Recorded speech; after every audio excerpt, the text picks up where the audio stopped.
The table we are looking at right now shows the global imports of coffee by country. To analyze the market in depth, it is necessary to know and understand its dynamism, which is the reason why TradeMap also calculates the indicators described in the following section. The next three columns under trade indicators identify the trends related to: first, the annual growth in value between 2014 and 2018. This indicator shows the average annual growth of the imported value during the past 5 years. For example, for the selected product, there has been an annual decrease in imported value of 1% of the world market, but an annual increase of 1% in the imports of Italy. The average annual growth rate is calculated taking into account all the values over the 5 years, and hence describing more precisely than other methods the performance over the full period. Detailed information on this method, as well as on other terms used, can be found by clicking on the yellow item I next to the indicator. Blank spaces in this column are possible due to lack of information. This indicator is calculated only if data is available for at least 4 years. Otherwise, it's left blank.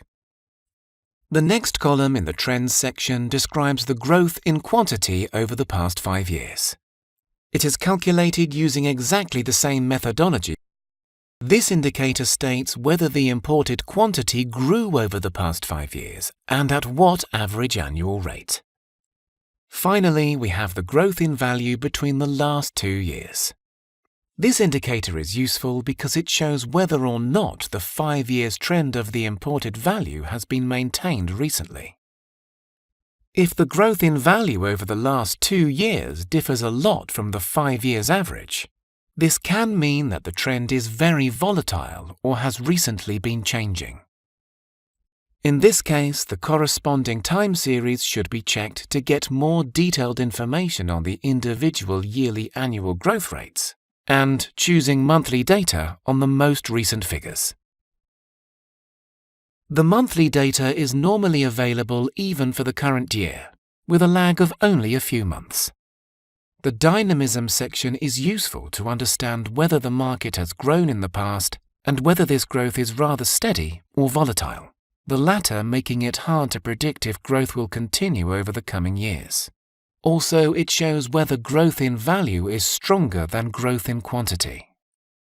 This last point should be explored in more detail before we go any further.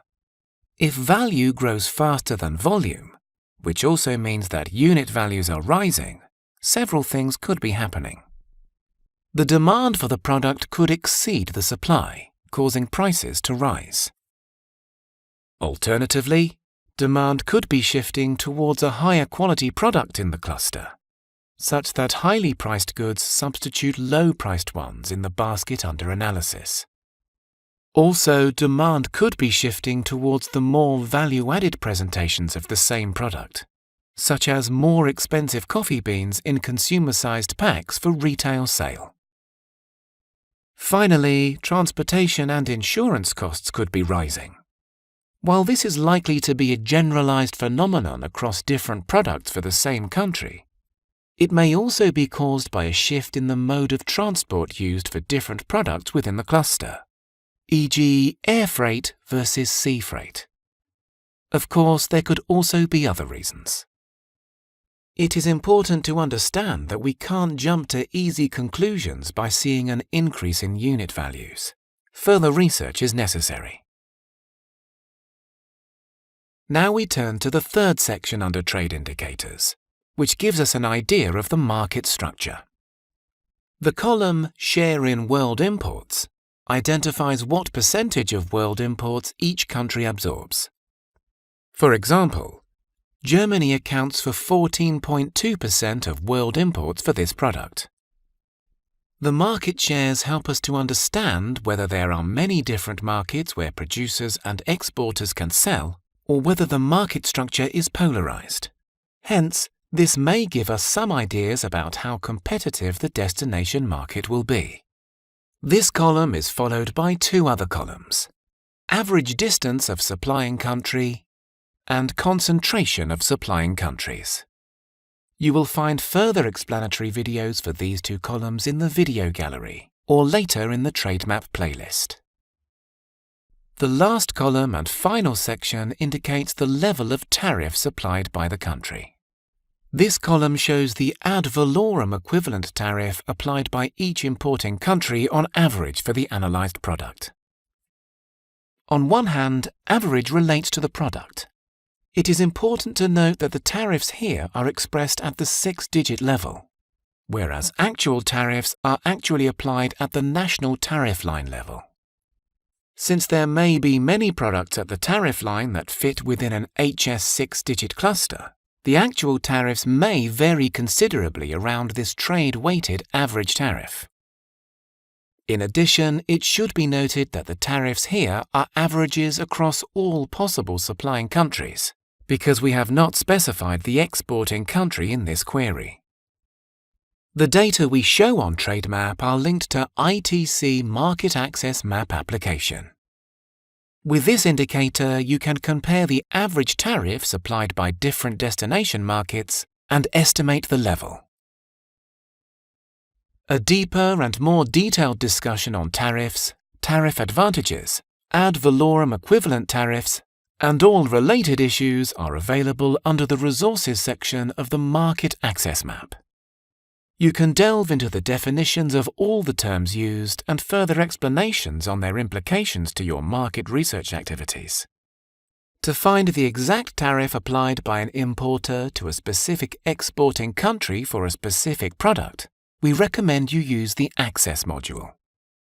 Back to Trade Map, the list of indicators previously mentioned is selected by default in Trade Map. The user can add or remove indicators from the pickup list. You need to click or unclick to select or unselect indicators, and then you click on the Save button. This list of indicators can evolve over time. You can certainly use these additional indicators as criteria to pre-select the most viable markets.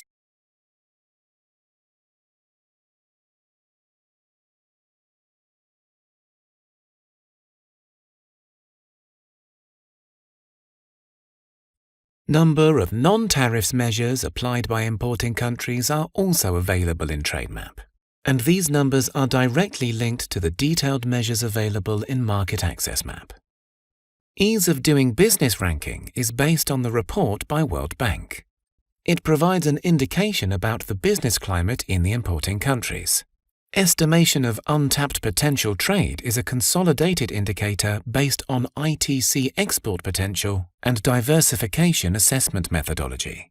It provides a theoretical indication about the additional export value that the country could realize in a particular product and market 5 years from now. If you are interested in learning more about untapped export potential, we invite you to visit Export Potential Map. To recap, the table we analyzed provides you with 4 types of data that allow you to choose one market to examine more in depth: the current indicators, the trends, the structure, and the tariffs applied. All are important when analyzing the world market and selecting potential markets. Let's begin by briefly analyzing the global market. We will then select one of the countries to analyze it further.